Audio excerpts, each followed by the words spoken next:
সরকার যদি না দেয়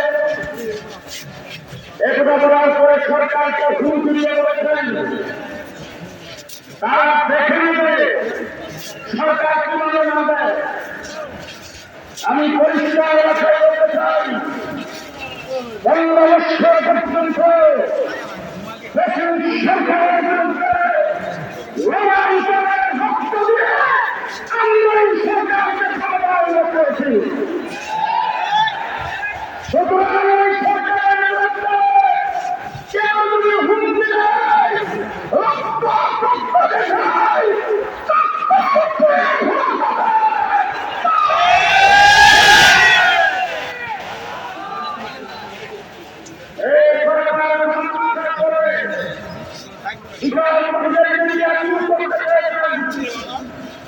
আমরা